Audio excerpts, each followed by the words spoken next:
Are you guys prepared for the weather on Inauguration Day, which is going to be absolutely freezing? I'm just looking forward to Bernie Sanders reprising his mittens. Yeah.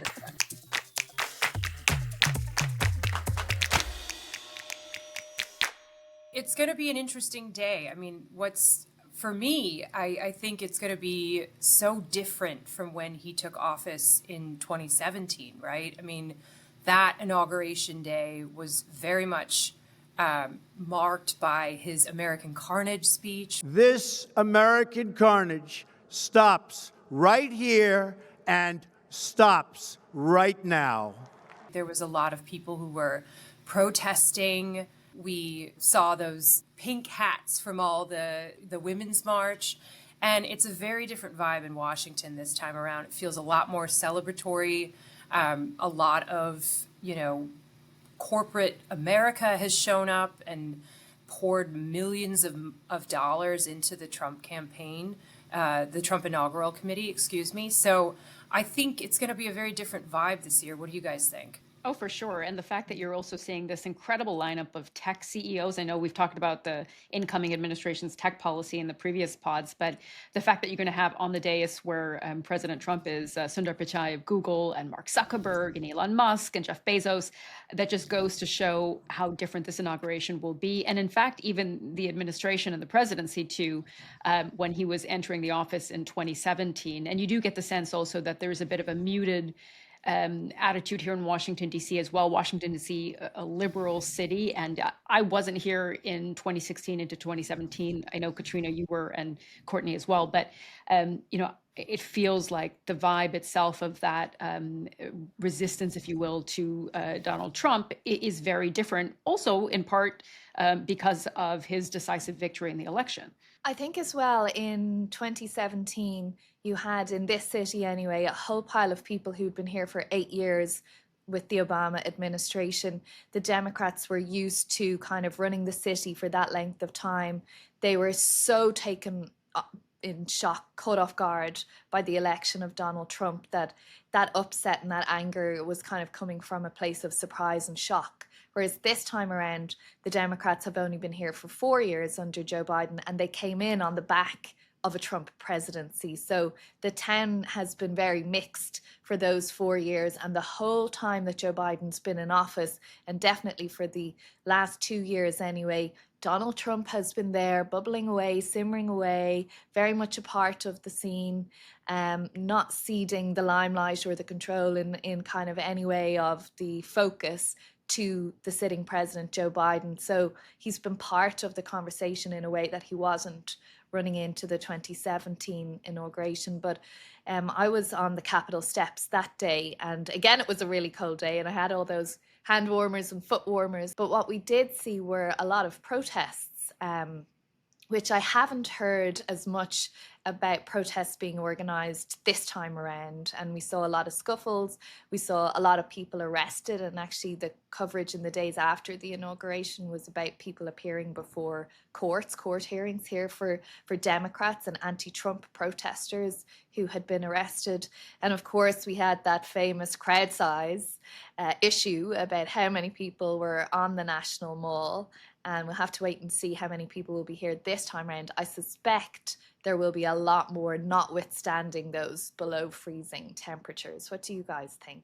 I think you're right. I think there was this feeling of Donald Trump, not only the Democrats being caught by surprise, but Donald Trump being caught by surprise, right? And so he and his allies were very much, political outsiders coming in, the last time round. And this time, there feels like dozens more parties that are being set up. There, as you said, a laundry list of billionaires and tech CEOs coming in town for the event. And I think there is a confidence within the Trump, transition team itself about how this day is going to go and how they're going to take office and what they're going to do on day one in a way that they didn't necessarily understand or, comprehend the scope of what was happening. when when he was sworn into office. What do you think, Sumi? I mean, we keep hearing that they're far more prepared for not only this term, but also this inauguration. And I think we'll probably see that reflected in Donald Trump's speech as well. You touched on the fact, Courtney, that that American carnage speech for his first inaugural address in 2017 was markedly seen as incredibly dark, a dark image of where the U.S. stood at the time. And we've heard from so many people who have spoken to the president-elect since the election that he's in a very happy mood, that he feels confident, he feels that he's in a much better place because of that decisive victory in the election. And, he's going to the day ahead of the election, hold this massive rally here in Washington, D.C. as well, in a big basketball and sports arena in the center of the city. We're going to see people like Kid Rock performing and the Village People. And I think that tone might perhaps be filtered through in the words that he delivers as well. We don't know for sure. And of course, some of the parts of the election campaign leading up to the election were dark in some of the rhetoric that we heard Donald Trump use. So it could be that that's not the case. But I don't know. What do you think, Caitríona? What are you expecting to hear him say in that inaugural address? Well, I mean, the big question is going to be how long is he going to speak for as well, right? Given those temperatures. I mean, I was looking this up before I came to talk to you guys. In 2017, he spoke for around 17 minutes or so. Joe Biden spoke for around 20 minutes or so. Again, it was very cold that day. But I mean, we know from Trump rallies that the average kind of Trump rally speech can be 2 hours or even longer. And obviously, he'll give that big speech on Sunday. He hasn't held a rally for quite some time. So that will, allow him to kind of deliver some of his points then. I think an inaugural address is a far more focused address. And that's what we heard from him the last time round. And interesting, that American carnage speech that he gave. I mean, we heard Joe Biden give his farewell address this week, and that was quite dark. I mean, that was uncharacteristically dark. Today, an oligarchy is taking shape in America of extreme wealth, power, and influence that literally threatens our entire democracy. Not naming anyone by name, but it was quite clear that he was talking about Donald Trump and Elon Musk and Mark Zuckerberg and all these guys, and about that kind of power balance between extremely wealthy individuals and people who have power over the technology that just dictates every part of our lives now. So I think we'll hear him, try and set himself up on a presidential moment and kind of draw a line under some of that negativity that's gone on before now. And certainly it's a moment for him to also lay out what he sees as priorities for his presidency. And I've been thinking a lot about day one. Obviously, it's a critical milestone for any president when they enter office, and he had this experience once already. But it's an opportunity to put some of those promises that he made on the campaign trail into action with executive orders. So these are directives that a president can use to make binding policy without going through Congress. There are executive actions as well, which we're expecting, which are more like rules and regulations. But we've heard that Donald Trump spoke to Republican senators and said he wanted to issue 100 executive orders on day one. It could be day 1, 2, and 3, because 100 executive orders is quite a lot. And I look back at the last 3 terms, and in the first 100 days is usually what we take as a marker. And I see Donald Trump signed 33 executive orders in his first 100 days in 2017. President Biden signed 42 executive orders in that same period of time in 2021. So again, 100 would be obviously blowing all of those numbers out of the water on a first day. And I was listening to Steve Bannon speak at an event earlier this week where he was saying, the first time around it was shock and awe, right? That President Trump would shock and awe all of us. This time I'm calling it days of thunder, because it's truly going to be a pace that we're not at all prepared for. But look, I mean, I don't know what you guys think, but the clear priorities that Donald Trump has set on day one is immigration. So deportation, closing the southern border, revoking, the ability for migrants to come in and claim refugee status, perhaps putting Title 42, that pandemic era restriction, back in place. But I mean, Courtney, what do you think we're going to see on day one? Days of thunder, shock and awe? Yeah, I mean, I think you're right. I think immigration sort of takes the cake in terms of top priorities. He could declare a national emergency declaration in order to reroute money to, fund some of that bolstering of the border enforcement. We've also heard him talk about on day one wanting to impose tariffs on imported goods from Mexico and Canada. So I'd expect something along those lines as well. But I think within those first few days, they definitely are coming to make a point and sort of shake things up. And I think part of that has also been staffing up at a faster clip than they did in the first term. And I think when he was sworn in, I think he had only something like 25 key posts named to his administration. And this time, I'm pretty sure it's more than 50 have already been named, and they've already started, hiring some of these lower level positions. He's getting, intimately involved in that hiring as well, and conducting some of those interviews.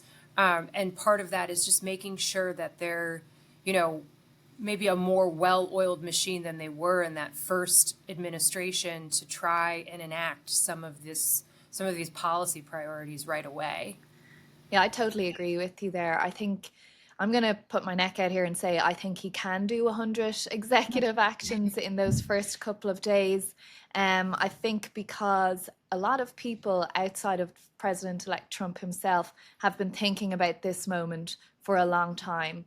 There are Republican and conservative think tanks in this town and elsewhere who they've told me they've drafted these memos well in advance of now. So it's a matter of, copying and pasting essentially one of these memos into an executive action and Donald Trump putting his signature on it. I think he's made such a big deal of everything he's going to do on day one. And he is a guy that tends to follow through on what he promises. He delivered on a lot of campaign promises the first time round. I expect we'll see that again. And there are a lot of things where he can get an easy win. So he can hit the media circuit, whether it's podcasts or the old-fashioned media like ourselves here at the BBC, although we are very flexible and agile and modern as well. And he can actually claim credit for, look, I told you I was going to do something on immigration on day one. I did. In actual fact, I signed it in the Capitol building when I walked off the steps, because there will be that signing ceremony, which is traditional now for presidents, and they sign the various nominations, and they can sign executive actions and memorandums at that point as well. So I think we'll see that.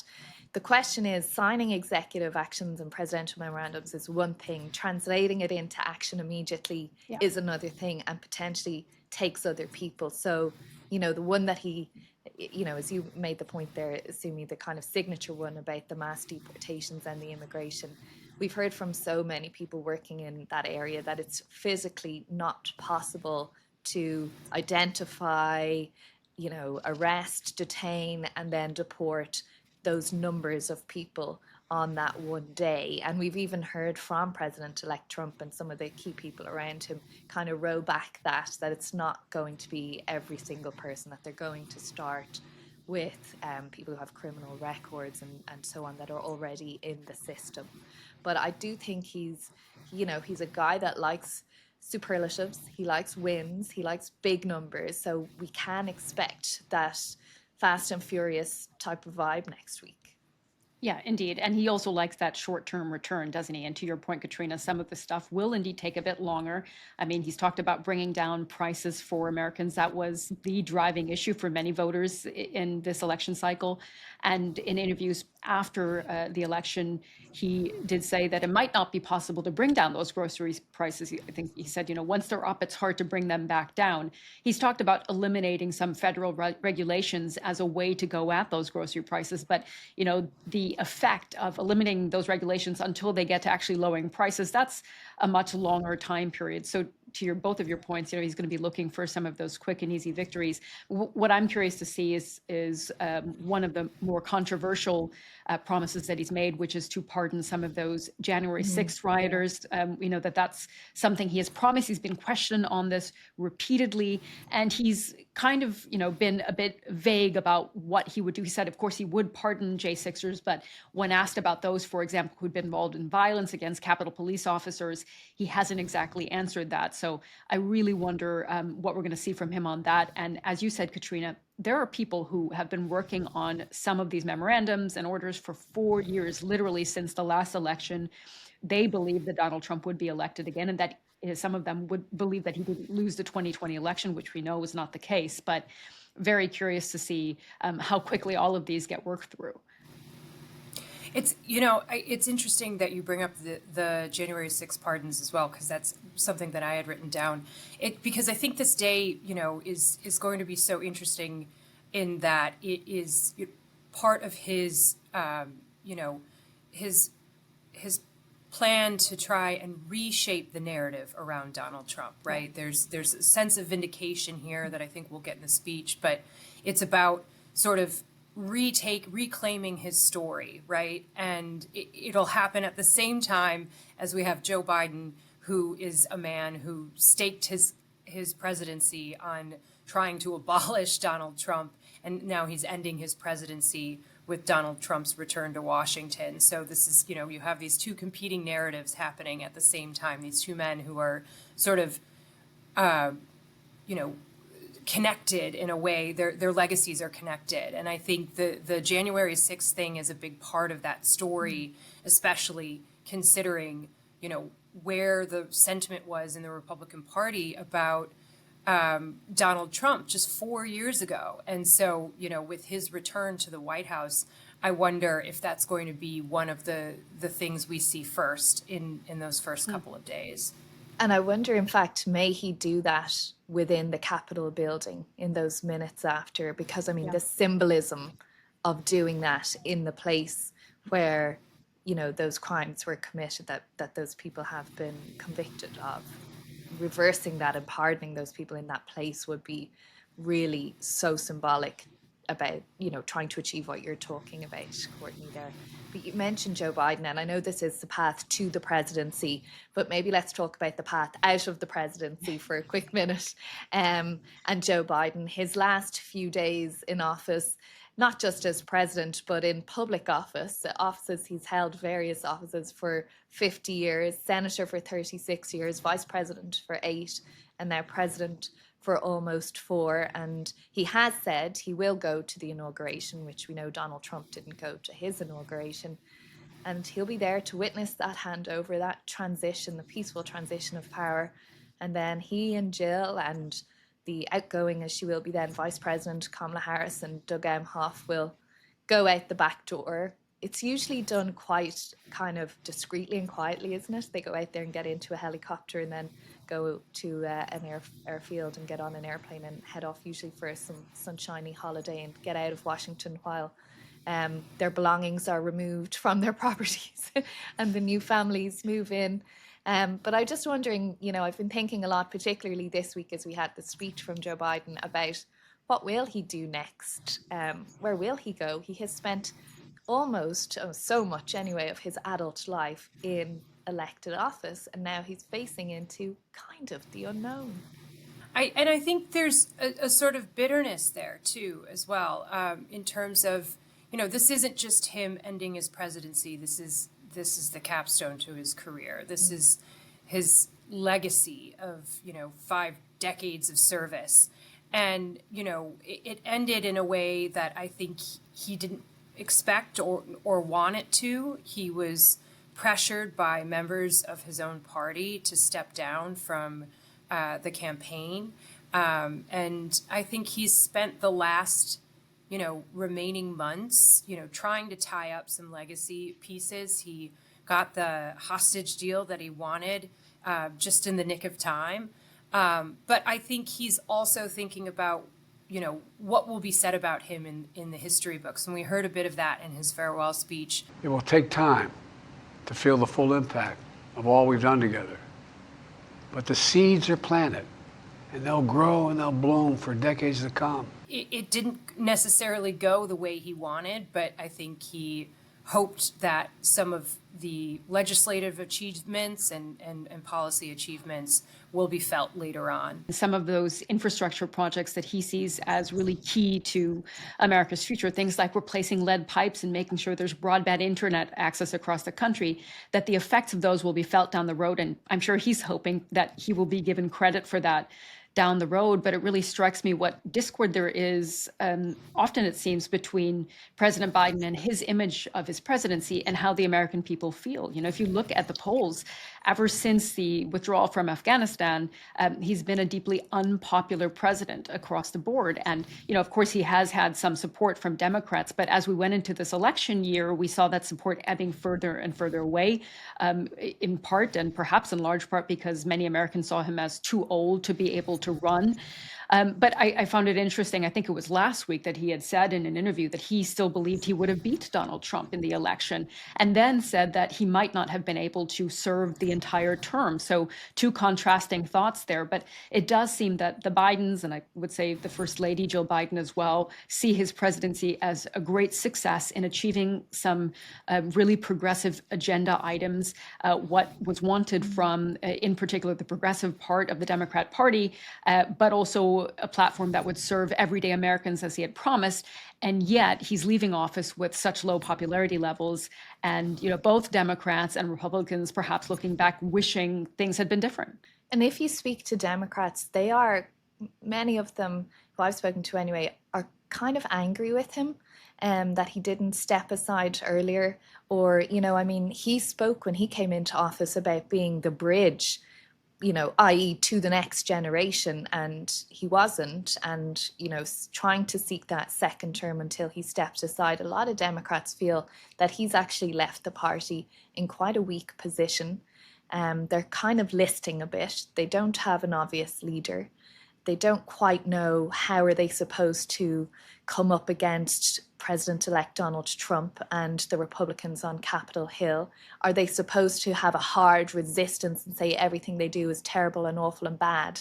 Or are they supposed to try and coexist with them and work with them and try and achieve some of those bipartisan issues that affect Americans of all persuasions in this country, and that at the end of the Donald Trump term that the Democrats will be able to say, we did this with the Republicans. We're not all kind of negative about Donald Trump. And it's a question that they seem to be really battling with. I think you hit the nail on the head. I mean, this weekend there is actually a women's march, which, as you guys remember, 8 years ago was a sort of watershed moment of defiance of Trump's election, right? There were, I think, 500,000 people convening on Washington. There were sister marches across the country, around the world. And you haven't heard really anything about it. It's actually been rebranded as the People's March, and it's involving a whole host of different organizations and activist groups, which I think just speaks to where the so-called resistance movement is, which is sort of non-existent, right? And I think that also feeds into this point of where the party is in trying to figure out what's their unifying strategy. And I don't know if you guys saw the video that a group of senators put out last week, but it seemed to strike a chord within the party where they sat down and they proclaimed, "We are not here because of who we are against. We are here because of who we are for." That it's not the party of, anti-Donald Trump. It's a party that stands for something, and they just need to figure out the messaging around that. And figure out what that is that they do stand for at this point. Well, we are out of time for today. We've been on a path to the presidency. We're almost there. And we have some great news to report, which is that we'll be back. We have to get a new name, though. We're not ending on the steps of the Capitol next Monday. We will have episodes taking us right through the first 100 days of President Donald Trump. And we'll have Courtney with us too, which is great. Good luck for the next few days, girlies.